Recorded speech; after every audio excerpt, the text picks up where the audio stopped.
Hey guys, hi. So welcome back to the channel. तो हम continue करेंगे जहाँ हमने स्टॉप किया था। मैं आप लोग को एक रफ आइडिया दे देती हूँ हम क्या कर रहे थे, तो जिससे आपको लिंक बनी रहेगी। पर अगर आप पिछला वीडियो देखो तो आपको ज़्यादा क्लैरिटी रहेगी। अब देखते हैं हमने क्या किया था। ओके, सो हम लोग कर रहे थे असाइलेशन में हम लोग कौन सा, ये तो ज़्यादा बेसिक से स्टार्ट हो गया, पर असाइलेशन में हम लोग C++OR ये वाला ग्रुप ऐड करते तो उसको असाइलेशन बोलते। असाइलेशन एक का जो मेन रिएक्शन है वो कैसा होता है कि एस्टर नहीं, कोई भी जो इनॉल फॉर्म करता हुआ कंपाउंड ले उसको अगर हम असाइलेटिंग एजेंट के साथ रिएक्ट करें तो हमारा क्लेजन रिएक्शन होके असाइल ग्रुप ऐड होता है और ये प्रोसेस को हम असाइलेशन बोलते हैं। ओके, सो जो पिछला वाला वीडियो था उसमें पूरा हमने इनॉल का देखा था, इनॉल प्लस एसाइलेटिंग एजेंट। तो पिछले वीडियो में हमने देखा था कि इनॉल एस्टर्स के इनॉल कैसे बनते, एस्टर के जो इनोलेट थे वो कैसे बनते और वो कैसे रिएक्शन करते। फिर हमने देखा कि दूसरे जो फंक्शनल ग्रुप है वो कैसे रिएक्ट करेंगे। तो शुरुआत तो हमने नहीं की थी, हमने किया था direct acylation, carbon acylation of esters. तो एक और प्रॉब्लम आ रहा था, जो हमारा ऑक्सीजन असाइलेट हो जाता तो उसकी जगह अगर हमें कार्बन को करना हो तो क्या करते। तो सिंपल था, मेटल यूज़ करो, मैग्नीशियम या फिर लिथियम या जो भी मेटल यूज़ करो, उससे ऑक्सीजन ब्लॉक हो जाएगा और कार्बन फ्री होगा तो रिएक्शन वहाँ होगी। अब हम देखेंगे कि जो हमारा इनोल प्लस हम लोग एसाइलेटिंग एजेंट यूज़ कर रहे थे, ठीक है, तो उसमें हमारा इनोल में हमने एस्टर्स के सारे रिएक्शन देखे। अब हम देखेंगे कीटोन्स। तो कीटोन्स में हम लोग स्पेसिफिकली क्या करेंगे, तो हम लोग इनामाइंस और एजा इनोलेट्स देखेंगे, ठीक है। उसके बाद आएगा कार्बोक्सिलिक एसिड, ठीक है। और असाइलेटिंग एजेंट में है ना, कोई भी ग्रुप जिसमें असाइल हो तो यूजुअली वो एस्टर्स होते हैं, पर अगर दूसरा एसाइल क्लोराइड हो तो वो भी हम यूज़ कर सकते हैं। तो हम लोग डिटेल में देखते कहाँ, और हमने असाइलेटिंग एजेंट्स जो 4 स्पेसिफिकली अपने रिएक्टिविटी के हिसाब से थे वो हमने लास्ट वीडियो में देखे, तो वो भी आइडिया होगा। ओके, सो ना अभी स्टार्ट करते हैं हमारा ये वीडियो का topic, acylation of ketones via enamines and aza enolates. अगर अभी आपने पहले से आप लोग अगर ये वीडियोस देख रहे हो तो आपको पता होगा ये इनामाइंस कैसे बनते हैं और एजा इनोलेट्स कैसे बनते हैं, क्योंकि मैंने आप लोग को पहले भी रिपीट किया है कि जब इनोल के जो सब्सटीट्यूएंट्स हैं ना, कि कौन से कंपाउंड्स इनोलेट और इनोल फॉर्म करते हैं, इनोलेट आयन या तो इनोल फॉर्म करते, उसके बारे में हमने डिटेल स्टडी की थी। I guess introduction of the chapter, so शायद 20th चैप्टर होगा, ठीक है। तो वो चैप्टर में हमने डिटेल में देखा था। तो इनामाइंस कैसे बनता है, एजा इनोलेट्स डिटेल में तो आपको पीछे मिलेगा, एक रफ आइडिया मैं दे सकती हूँ क्योंकि आपकी लिंक बनी रहे। सो इनामाइंस कैसे बनते हैं, तो अगर कार्बोनिल ग्रुप ले, कार्बोनिल में स्पेसिफिकली आल्डिहाइड या तो कीटोन, उसके साथ अगर हम प्राइमरी अमाइन ऐड करें तो हम लोग को क्या बनेगा, इमीन। और अगर हम लोग सेकेंडरी अमाइन ऐड करें तो हमको मिलेगा इनामाइन। इनामाइन मतलब ये इनामाइन, ठीक है, सॉरी, ये इनामाइन, इन और अमाइन, तो इसे बोलेंगे हम इनामाइन, ठीक है। और एजा इनोलेट्स, तो अभी पहले इनामाइन देख लेते फिर हम लोग देखते हैं एजा इनोलेट्स क्या है। तो शुरू करते इनामाइन से। यहाँ देखो इन्होंने दे दिया है साइड में अलग से कि हम लोग कोई भी कार्बोनिल कंटेनिंग कंपाउंड हो, जैसे कि यहाँ स्पेसिफिकली इन्होंने कीटोन लिया है, पर अगर हम आल्डिहाइड लेना चाहे तो आल्डिहाइड से भी रिएक्शन करें, तो ये देखो ये इन्होंने यूज़ किया है सेकेंडरी अमाइन। सेकेंडरी अमाइन से इमीनियम आयन मिलता है और फिर इनामाइन मिलता है। ओके, सो इमीन क्या होता है, जो C++N है उसको हम बोलते हैं इमीन, और अगर ये C++N के ऊपर अगर हमारे नाइट्रोजन के ऊपर चार्ज है तो उसको हम बोलेंगे इमीनियम आयन। जैसे कि इनोल और इनोलेट की बात हो गई, तो इनोल क्या होता है, अगर OH हो तो हम इसको बोलेंगे इनोल, पर अगर ये OH हट के ये O- हो जाएगा तो उसको हम बोलेंगे इनोलेट, ठीक है। तो इनोलेट सेम चीज़, जैसे कि इनोल कैसे बनता है तो इनोलेट में से बनता है, वैसे ही सेम चीज़ इनामाइन किस में से बनता है, इमीनियम आयन से बनता है, ठीक है। सो ये एकदम बेसिक इन्फॉर्मेशन था जो हम पिछले चैप्टर्स में करके आए हैं। ये चैप्टर में नया अब देखते हैं ओके, तो तो यहाँ इन्होंने क्या किया, जैसे कि हम लोग असाइलेशन करते हैं तो असाइलेशन से पहले इन्होंने अल्काइलेशन किया है। तो अल्काइलेशन में एक बार हम कंपेयर कर ले, फिर हम देखेंगे असाइलेशन में क्या डिफरेंस पड़ता है।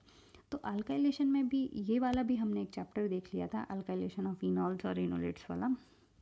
तो उसमें भी हमने देखा था कि किस तरह की रिएक्शन होती है। अगर आप लोग को स्पेसिफिकली याद हो तो आपको पता होगा कि जब हमारा रिएक्टेंट है उसमें अगर कार्बन और नाइट्रोजन दोनों प्रेजेंट है, तो जैसे कि हमारे कार्बन और ऑक्सीजन में कंपटीशन होता है कि रिएक्शन यहाँ होने वाली है या रिएक्शन यहाँ होने वाली है, सेम चीज़ में भी होगा। तो इसका सॉल्यूशन क्या है, अगर हम लोग सिंपल अल्काइल हैलाइड्स यूज़ करें जैसे कि CH3Cl, तो ये क्या है, एकदम सिंपल अल्काइल हैलाइड है।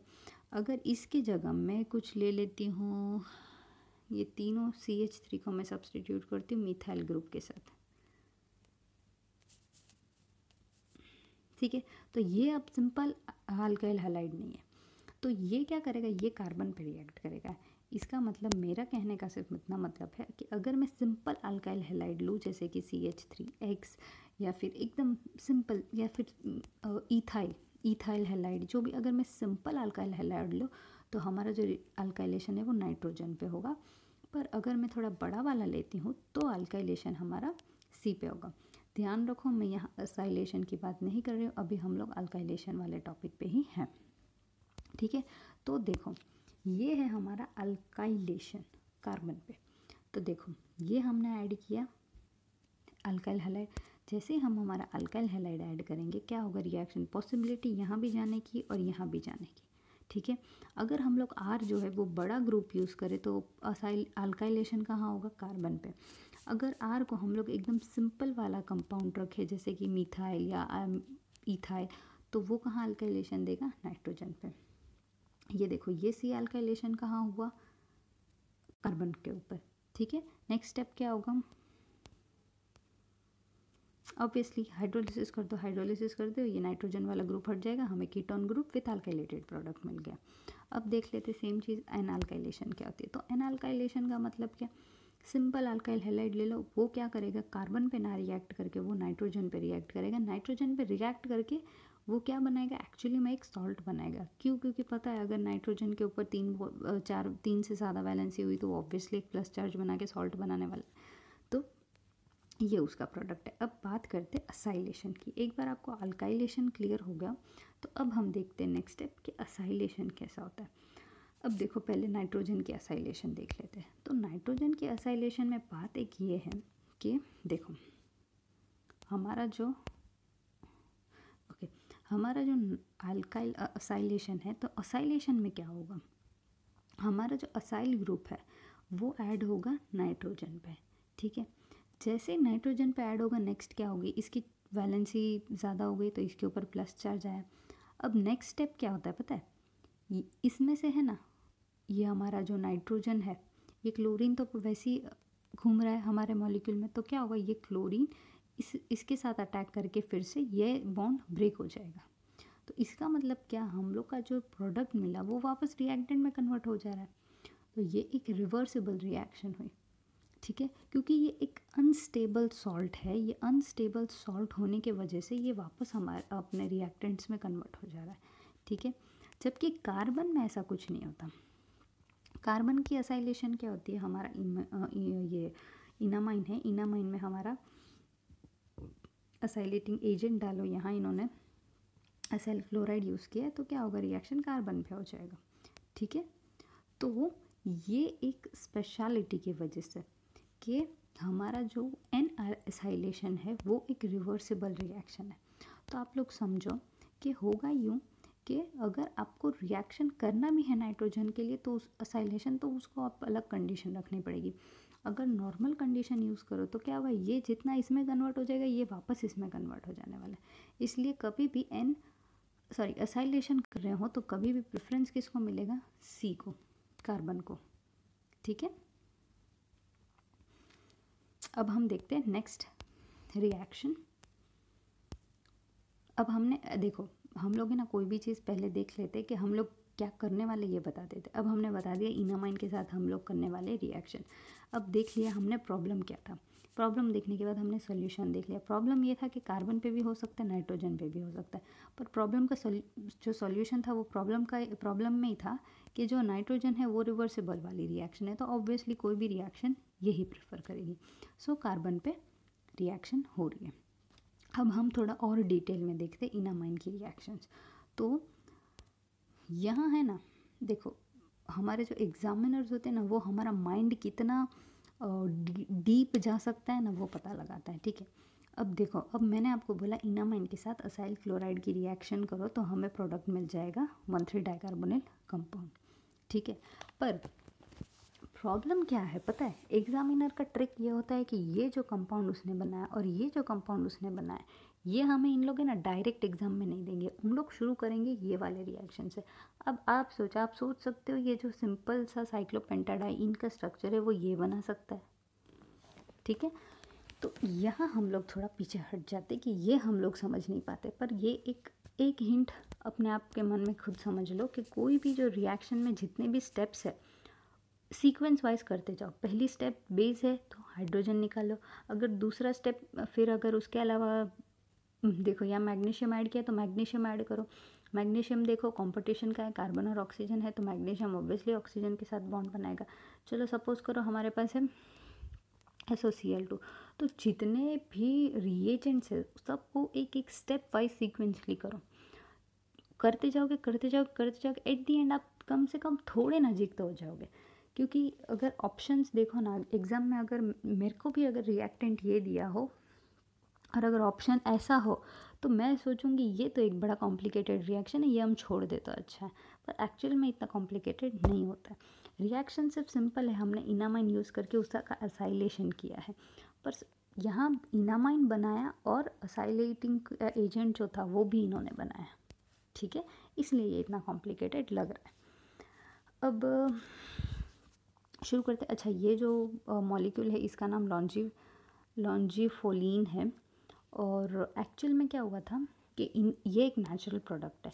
ठीक है, तो साइंटिस्ट ने जब पहली बार बनाया तो इन्होंने दूसरे मेथड से बनाया, फिर जब ये मेथड क्लेजन की निकली तब उन्होंने सोचा कि क्या, मतलब धीरे धीरे इन लोग इसके रिवर्स में गए, क्या इसका हम लोग असाइलेशन कर सकते, तो भाई कैसे कर सकते, क्योंकि ये है एक COR ग्रुप, तो इसका असाइलेशन कर सकते, तो ये कैसे बनाया इन्होंने, तो इनामाइन से। तो धीरे धीरे इन लोग रिट्रो मतलब पीछे जाना, तो रिट्रो स्टेप्स लेके धीरे धीरे उन्होंने ये मेथड देखा, तो ये मेथड से चेक किया तो उनको अच्छी खासी 82% यील्ड मिली, और ये जो सिंथेसिस का मेथड था ये उनको ज़्यादा अच्छा लगा जो उन्होंने पहले डेवलप किया था। ठीक है, सो ये एक छोटी सी स्टोरी थी। अब देख लेते हैं रिएक्शन की शुरुआत। ठीक है, शुरुआत करते हैं हम लोग हमारे एसाइल क्लोराइड इन्होंने कैसे बनाया। ठीक है, अब इन्होंने लिख तो एक ही स्टेप में दिया है, 3 स्टेप्स, 3 रिएजेंट्स। अब हर एक रिएजेंट का एक रोल है। ठीक है, तो वो कैसे होगा, क्या होगा, वो हमें समझना है। सबसे पहले तो हमारा जो साइक्लोपेंटाडाइन इन है उसके साथ HCl रिएक्ट किया, क्या होगा, Cl ग्रुप अटैच हुआ। जैसे Cl ग्रुप अटैच हुआ, नेक्स्ट स्टेप है Mg ऐड करना। ये अगर आपको थोड़ा भी पता हो कि RCl और अगर Mg हो तो ये क्या बनाएंगे, RMgCl। सो ये क्या बना, रिग्नार्ड रिएजेंट। ठीक है, जैसे ही रिग्नार्ड रिएजेंट बन जाएगा, नेक्स्ट स्टेप है, चलो स्टेप वाइज चलो। फर्स्ट स्टेप हमने मैग्नीशियम का रोल अपना दिया, RMgX मिला हमें, RMgCl मिला। R में क्या है, ये हमारा जो ग्रुप है उसके ऊपर ये Cl हटाओ, यहाँ लिखो MgCl। ओके, नेक्स्ट स्टेप है CO2 ऐड करना। तो CO2 ऐड करने में इसका मतलब आप लोग क्या करोगे, COO। ठीक है, तो सॉरी CO2 मतलब आप लोग ने यहाँ ऐड किया COOH, तो क्या हुआ, हमारे RMgCl वाला रिएक्शन में हमने ऐड किया CO2, तो क्या बन गया, कार्बोक्सिलिक एसिड। ठीक है, देखो ये Cl Mg डाला तो क्या हुआ, ये बन गया MgCl। Okay, next step CO2 add किया, CO2 है रिग्नार्ड रिएजेंट, CO2 के साथ क्या देता है, कार्बोक्सिलिक एसिड देता है। तो अब हमारा जो साइक्लोपेंटाडीन का स्ट्रक्चर कैसा हो जाएगा, यहाँ पे OH। जैसे ये ख़त्म हुआ, नेक्स्ट स्टेप ऐड किया इन्होंने SOCl2।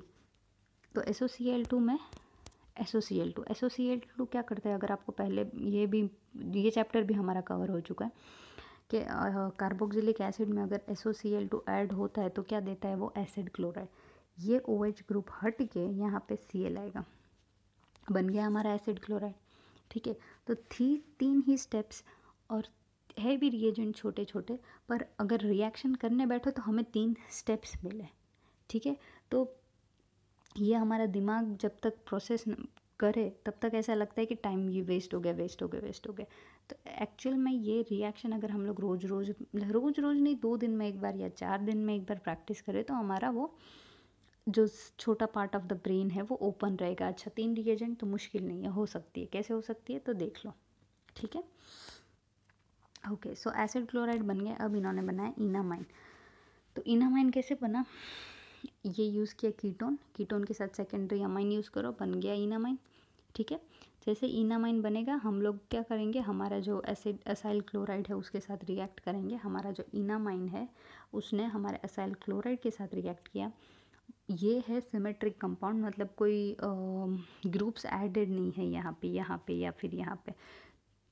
इसका मतलब सिमेट्रिक कंपाउंड है, तो इस तरफ रिएक्ट हो या इस तरफ रिएक्ट हो हमें प्रोडक्ट में फ़र्क नहीं पड़ेगा।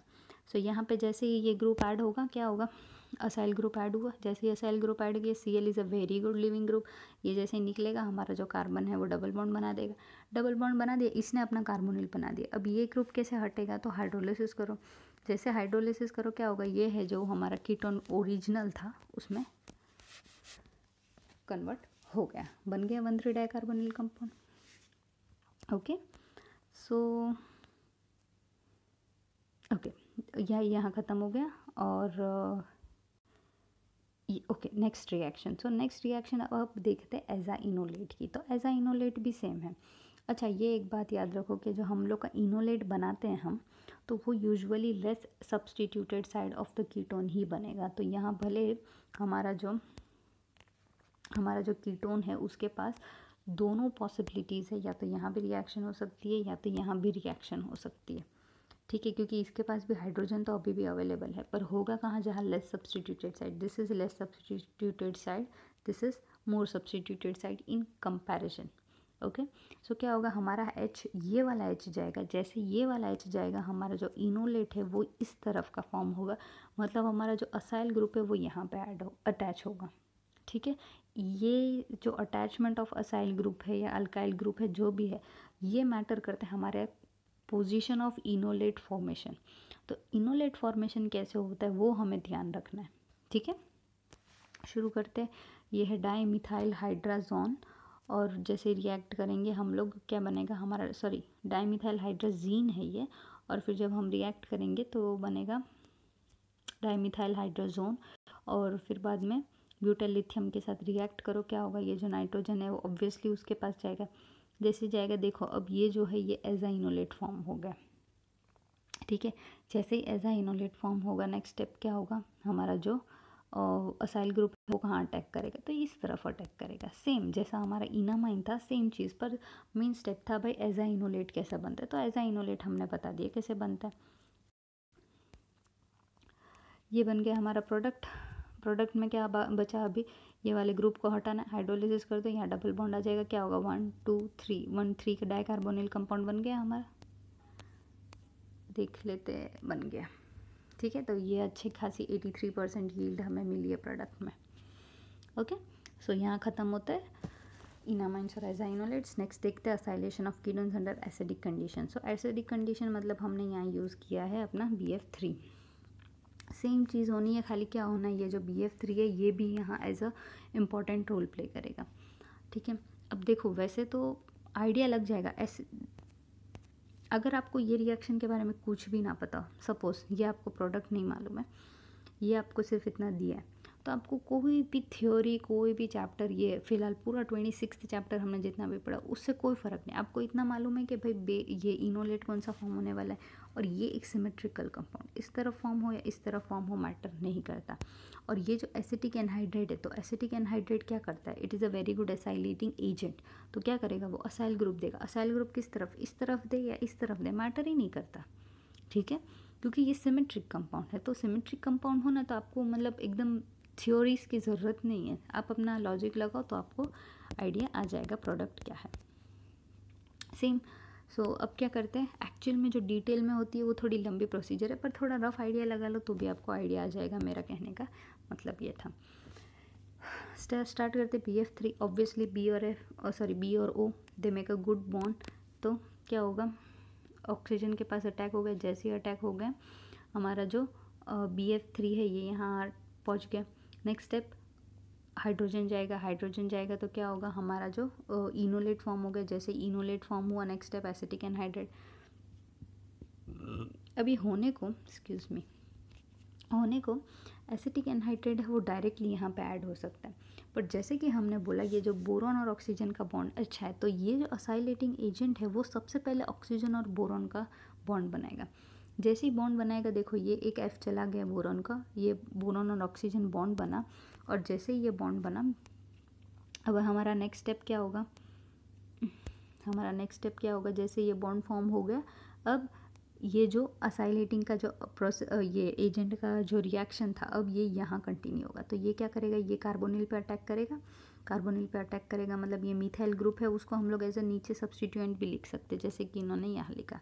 एक नया बॉन्ड फॉर्म हुआ, ये कार्बन और ये एक नया बॉन्ड फॉर्म हुआ, ये कार्बन और ये कार्बन के बीच में, ठीक है, ये रहा वो। नेक्स्ट अब क्या होगा, ये जो F- था वो BF3 को बना के वो निकल जाएगा, और जैसे ये BF2 जाएगा इसके पास, इसका मतलब ये कार्बोनिल फॉर्म करेगा। जैसे ये कार्बोनिल फॉर्म करेगा, मतलब इसमें जो अच्छा लिविंग ग्रुप है दैट इज़ OCOCH3 वो यहाँ से रिलीज़ होगा। जैसे ये रिलीज़ होगा, हमें हमारा 1,3 डाइकार्बोनिल कंपाउंड मिल गया, ठीक है। और ये एक इम्पॉर्टेंट बात थी यहाँ पे एक छोटी सी, कि ये जो स्टेप है जहाँ B और ऑक्सीजन बॉन्ड बना रहे, तो ये है ना एक स्टेबल इनोलेट फॉर्म करता है, स्टेबल बोरॉन इनोलेट फॉर्म करता है। क्योंकि जैसे कि हम लोग आप लोग को पता होता है हाइड्रोजन बॉन्डिंग, तो हाइड्रोजन बॉन्डिंग क्या करता है, वो एक स्टेबल कंपाउंड है, इंट्रामोलिकुलर हाइड्रोजन बॉन्ड, तो वैसे ही एक स्टेबल बोरॉन इनोलेट फॉर्म कर देता है। तो इससे हम लोग को डायरेक्टली है ना ये नहीं मिलने वाला, हम लोग को बीच में सोडियम एसिटेट यूज़ करना पड़ेगा। सोडियम एसिटेट करो, वाटर के साथ रिफ्लक्स करो, तो हमें हमारा प्रोडक्ट मिल जाएगा। ओके, नेक्स्ट करते कार्बोक्सिलिक एसिड में असाइलेशन। तो उसमें कुछ बहुत कॉम्प्लिकेटेड नहीं है, इन्होंने एक छोटी सी रिएक्शन दो दे दी है, एक एक LDA के साथ और एक ब्यूटाइल लिथियम के साथ, ठीक है। अब जो LDA वो स्ट्रॉन्ग बेस है, वो क्या करते हैं, सिर्फ प्रोटॉन एक्सट्रैक्ट करके OLI बनाएगा। जैसे ही OLI बनाएगा, वो जो उसके आइसोप्रोपाइल ग्रुप से ना वो जॉइंट नहीं होते, हमारा जो रिएक्शन है उसमें।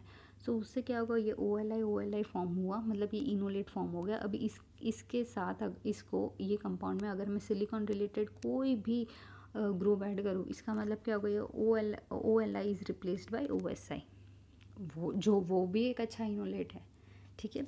जबकि अगर मैं ब्यूटाइल लिथियम के साथ रिएक्ट करूँ तो क्या होना है, ये जो लिथियम है वो ये ऑक्सीजन पे भी अटैक करे। हाँ देखो, कार्बोक्सिलिक एसिड में ये याद रखना कि जो हमारा OLI है ना वो दोनों ऑक्सीजन बनाने वाले, ऐसा नहीं है कि हम लोग कार्बोनिल देख रहे तो कार्बोनिल का ही रिएक्शन, जहाँ भी OLI मतलब ऑक्सीजन है वहाँ वो OLI फॉर्म करेगा। ओके, सो जैसे देखो ये है ब्यूटाइल लिथियम, तो लिथियम अटैच हो जाए, फिर क्या होगा, जो दूसरा ब्यूटाइल लिथियम का जो मॉलिक्यूल है ना वो ये वाले पोजीशन पे अटैक करेगा, और जिससे क्या होगा, हमारा OLI फॉर्म हुआ, ठीक है, पर ये जो ब्यूटाइल ग्रुप था वो भी अटैच हो गया, देखो, ठीक है। तो ये जो है ऊपर वाली रिएक्शन ये किसके जैसी हुई, ये हुई न्यूक्लियोफिलिक एडिशन है कि सब्स्टिट्यूशन है, हमारा रिएक्टेंट क्या देखते हैं, सब्स्टिट्यूशन है, ठीक है। सो और ये दोनों में डिफरेंस क्यों आया पता है? क्योंकि जो एल्डी है it is a non nucleophilic base, और जो ब्यूटाइल लिथियम है वो न्यूक्लियोफिलिक भी है। तो इससे क्या होता है, ये एज अ न्यूक्लियोफाइल भी एक्ट करता है, जबकि ये जो एलडीए है वो एक स्ट्रॉन्ग बेस है, इसलिए वो क्या करता है, सिर्फ लिथियम इनोलेट फॉर्म कर देता है। ओके, सो ये एसिड के बारे में ख़त्म होता है। अब ये है ना, इन्होंने एक चार्ट बनाया। अभी ये जो चार्ट है ना, ये ना तो आपको काम आने वाली है, ना तो आपको क्रैम करने की ज़रूरत है।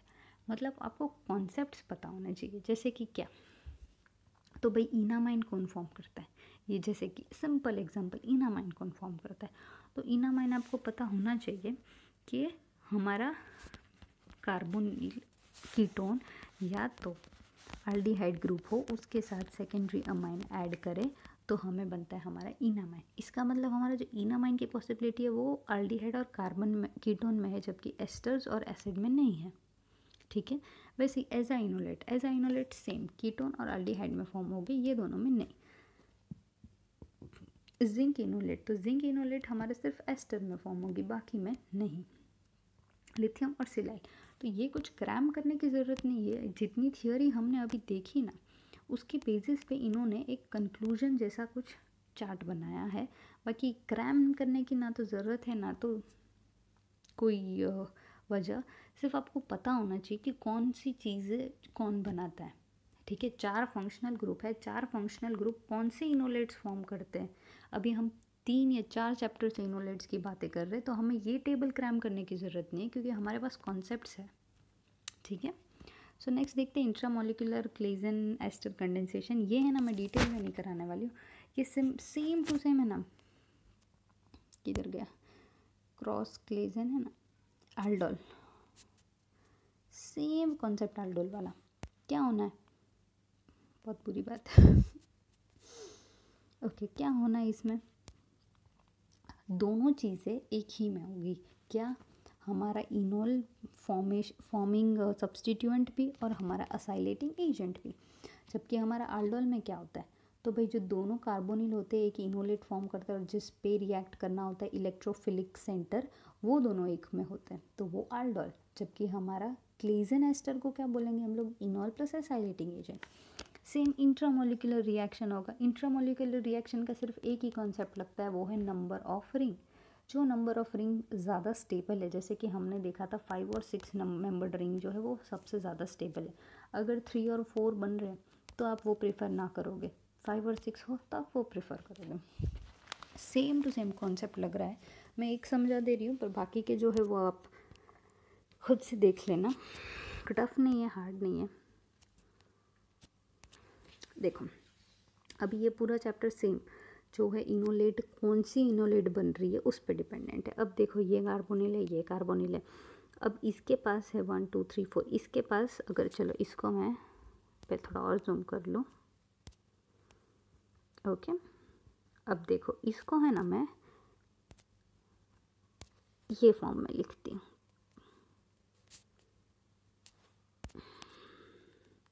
ओके, और ये OET।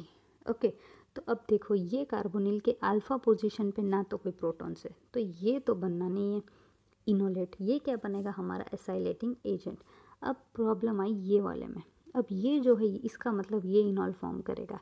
अब कोइंसिडेंटली ये इनॉल के पास दोनों पॉसिबिलिटी है, ये भी इनोलेट फॉर्म कर सकते हैं, ये भी इनोलेट फॉर्म कर सकता है। पर हमने ये बोला था कि कीटोन के साथ अगर कभी इनोल फॉर्म हो रहा हो तो कौन सा इनोल फॉर्म होगा, लेस सब्सटीट्यूटेड साइड। इसका मतलब इस तरफ का जो है वो तो कैंसिल ही होना है, इस तरफ का इनोलेट फॉर्म होगा। ठीक है, ये एक कॉन्सेप्ट है। एक और कॉन्सेप्ट डाल देते हैं इसी में कि नंबर ऑफ रिंग। सपोज करो आपको ये रूल नहीं पता था, लेस सब्सटीट्यूटेड साइड जो है वो इनोलेट फॉर्म करता है, दोनों तरफ के इनोलेट फॉर्म करते हैं, एक इधर से पहले और फिर दूसरा फॉर्म करते हैं इधर से। ठीक है, अब सबसे पहले ये जो तरफ का है इसको देखते, ये, so this is the end of in double bond. तो ये कहाँ रिएक्ट करेगा, हमारे, ओके थोड़ा कंजस्टेड है तो थोड़ा उसको फ्री कर देते हैं। ओके, सो सबसे पहले डबल बॉन्ड, एक इस तरफ का दूसरा इस तरफ का, बाद में देख लेते। ये जो डबल बॉन्ड है कहाँ रिएक्ट करेगा, कार्बोनिल पे, कार्बन पे। कितने मेंबर की रिंग बने, 1 2 3 4। सो ये जो है 4 मेंबर की रिंग बनी, यहाँ से यहाँ बॉन्ड फॉर्म होगा, तो ये 4 मेंबर्ड रिंग हो। स्ट्रेंड पॉसिबल नहीं है अगर दूसरी पॉसिबिलिटी है तो। अब देखते ये वाला इनोलेट, ये वाला इनोलेट होगा, क्या होगा, ये जो end of the double bond है वो कहाँ अटैक करेगा, कार्बोनिल पे। कितने मेंबर्ड की रिंग हुई, 1 2 3 4 5 6 मेंबर्ड की रिंग हुई। सो कौन सी स्टेबल है 4 और 6 में, ऑब्वियसली 6 मेंबर्ड रिंग। तो ये वाला जो प्रोडक्ट है वो हमें मिलेगा in comparison to 4 membered ring. ठीक है, देखो हमारा जो 6 मेंबर्ड रिंग है ये बना, ये नहीं बना। तो कॉन्सेप्ट तो दोनों ही लगे ना।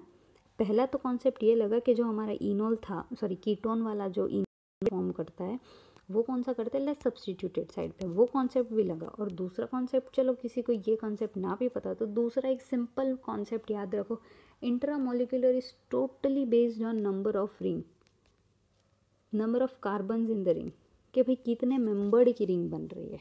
ठीक है, सो ये तो सेम उसी के जैसा है, बिल्कुल भी हार्ड नहीं है। कोशिश करो, डाउट्स आते पूछो मुझे, मैं समझा दूंगी वापस। ये 2 रिएक्शंस और हैं, किधर गई, ये 2 रिएक्शंस और है, कोशिश करो, ना समझ में आए तो पूछो, बिल्कुल भी हार्ड नहीं है। पॉसिबिलिटी देखो कि सबसे पहले एनालाइज करो कि असाइलेटिंग एजेंट और इनोलेट क्या अलग पड़ रहे हैं, वरना कभी कभी ऐसा भी होता है कि भाई असाइलेटिंग एजेंट वाले के कार्बन के बाजू में भी इनोलेट फॉर्म हो सकता है। तो देखो कौन सी इनोलेट की पॉसिबिलिटी से कित स्टेबल रिंग बनती है। सो ये सिमेट्री वाले टॉपिक में क्या होता है, हमारा जो इंट्रामोलिकुलर aldol था उससे एक स्टेप ज़्यादा होता है और कुछ नहीं, सिमेट्री। तो ये एक नॉर्मल रिएक्शन से हमें ये प्रोडक्ट मिला जिसमें जिसमें इंट्रामोलिकुलर क्लीजन कंडेंसेशन पॉसिबल है। अब देखो पॉसिबिलिटी देख लो कितनी होने वाली है, ये जो भी है इनोलेट से फॉर्म करके कर लो, जो भी है आप लोग को पॉसिबिलिटी कितनी होने वाली है, तो भाई 2 पॉसिबिलिटी होने वाली है, क्योंकि दोनों में एक स्टेबल 5 मेंबर रिंग फॉर्म हो रहा है। ठीक है, तो ऐसे कंडीशन में क्या होगा पता है, ये दोनों प्रोडक्ट फॉर्म होगा। तो ये सुनने में तो एक बहुत बुरी चीज़ हो गई, क्यों, क्योंकि भाई हमें मिक्सचर मिला, जबकि हम लोग केमिस्ट्री में करते क्यों है, प्रोडक्ट भले एक ही मिले हमें पर उसकी जो यील्ड है वो अच्छी होनी चाहिए। तो क्या होगा, इसमें हमें मिलेंगे 2 प्रोडक्ट्स। ठीक है, अब एक्चुअल में देखो होगा क्या पता है, ये दोनों कीटो एस्टर्स को अगर आप ले, ठीक है, तो ये दोनों कीटो एस्टर्स का अगर आप हाइड्रोलिसिस करके डीकार्बोक्सिलेशन कर दो तो क्या मिलेगा पता है, ये एक ही कीटोन मिलेगा। किधर गया, नेक्स्ट पेज है, नहीं, ओके ये रहा। सो दोनों प्रोडक्ट का अगर आप हाइड्रोलिसिस करके क्या किया, हाइड्रोलिसिस करके डीकार्बोक्सिलेशन करो तो क्या होगा, सेम अमीनो कीटोन मिलेगा। ठीक है, so that was something different कि हमें प्रोडक्ट 2 मिले, that is a problem obviously, पर हमारा जो रिवर्स स्टेप करे तो हमें एक ही प्रोडक्ट मिल रहा है, 2 अलग प्रोडक्ट, सॉरी एक ही रिएक्टेंट मिल रहा है 2 अलग प्रोडक्ट से। ठीक है, मतलब पहली रिएक्शंस के हिसाब से देखना। ओके, सो दैट्स इट, वो एक अलग चीज़ थी इसलिए इन्होंने बताई कि 2 प्रोडक्ट भी मिलना हो सकता है पॉसिबिलिटी, तो वो हमारे ऑप्शन में होगा। अगर दोनों है तो ठीक, वरना दोनों में से एक ही होगा ऑब्वियसली। अब यहाँ इन्होंने एज अ नया जो ग्रुप है वो एक लैक्टोन दिखाया है। लैक्टोन एक बहुत ही इलेक्ट्रोफिलिक कंपाउंड है। ठीक है, तो उससे क्या होगा, सेम चीज़ होने वाली है, कुछ अलग चीज़ नहीं होने वाली है, सेम रिएक्शन होगा। और खाली यहाँ ये रिएक्शन सिर्फ इसलिए कि भाई जो लैक्टोन है उसमें भी रिएक्शन हो सकती है। तो इसमें क्या होगा, एक्चुअल में रिंग ओपन होता है। देखो ये जो है ये हमारा इनोलेट फॉर्म करेगा, जैसे ये इनोलेट फॉर्म करेगा हमारा जो ये डबल बॉन्ड है ये कार्बोनिल पे रिएक्ट करेगा, जैसे ये कार्बोनिल पे रिएक्ट करेगा यहाँ से रिंग ब्रेक होगा, ये यहाँ पे अटैक हो जाएगा, और जैसे ही अटैक होगा क्या होगा, देखो कहाँ गया, oops, I got to wait for the brush. Okay, so sorry for this. And okay, तो नेक्स्ट स्टेप क्या होने वाला है? तो नेक्स्ट स्टेप देखो, ये जो हमारा रिंग ओपन होगा, क्या होगा, ये कार्बन यहाँ पे अटैक होगा। थोड़ा जूम इन ही ठीक रहेगा। ये कार्बन यहाँ पे अटैक होगा। जैसे ये कार्बन यहाँ पे अटैक होगा, तो क्या होगा, रिंग, ये जो रिंग है वो कहाँ से ब्रेक होगी, यहाँ से ब्रेक हो गई। ठीक है, तो समझो ये रिएक्शन यहाँ पे कार्बन तो होगा क्या, देखो ये हमारा, मैं अलग कलर से दिखाती, ये हमारा था ये वाला। ठीक है, अब ये इसका ऑक्सीजन। ओके, जैसे ये कार्बोनिल पे अटैक करेगा, क्या होगा नेक्स्ट, ये जो कार्बन है ये हमारे कार्बोनिल वाले ऑक्सीजन पे अटैक करेगा, और ये जो कार्बोनिल है यहाँ से बॉन्ड टूट गया, पर ये वाला तो कंटिन्यूएशन है, तो ये इसका ये कार्बन फर्स्ट, ये सेकंड और ये third, so this will be ये कार्बोनिल वाला 1 2 एंड 3 कार्बन, और चौथे पे ऑक्सीजन है, सॉरी तीसरे ही कार्बन पे ऑक्सीजन है, तो वो ये कंपाउंड फॉर्म करेगा। ठीक है, तो ये एक्चुअल में क्या हुआ, रिंग ओपनिंग हुई। कॉम्प्लिकेटेड नहीं है, पेन और पेंसिल से लेके शुरू करो। ठीक है, यहाँ से यहाँ पे तो एक बॉन्ड टूटेगा ये रिंग का, दूसरा तो अटैच है। अब यहाँ इन्होंने एक एम्प्टी स्पेस दिखाई है, बट एक्चुअल में इसका मतलब क्या कि ये जो कार्बन है ये नया बॉन्ड फॉर्म करेगा, और ये जो बीच में 3 कार्बन थे 1 2 3, और ये दोनों ऑक्सीजन के साथ होंगे। अब देखो ये हमारा प्रोडक्ट फॉर्म हो गया 1,3 डाइकीटोन। ठीक है, सो दैट्स ऑल। यहाँ ये चैप्टर ख़त्म होता है। लास्ट रिएक्शन हमने लैक्टोन की देखी। अब ये जो है ना, ये एक नंबर ऑफ़ कार्बोनिल केमिस्ट्री के चैप्टर्स है। ठीक है, तो इसके बारे में मैं डिटेल में है ना आपको एक नेक्स्ट वीडियो बनाती हूँ। यहीं से शुरू करेंगे, कोई बात नहीं, आप लोग को लग रहा हो कुछ छूट गया, यहीं से शुरू करेंगे। और मैंने जितने भी चैप्टर्स करवाए उसकी मैं जो मतलब अभी तक जितने भी चैनल पे चैप्टर्स कंप्लीट हुए हैं, आई गेस 6 चैप्टर्स कंप्लीट हुए, तो सारे ऑब्वियसली कार्बोनिल रिलेटेड है, क्योंकि मैंने जब बोला था मैं सीक्वेंस में करवाने वाली हूँ, तो यही हमारा मेन टॉप टारगेट था कि हम कार्बोनिल रिलेटेड चैप्टर्स करें।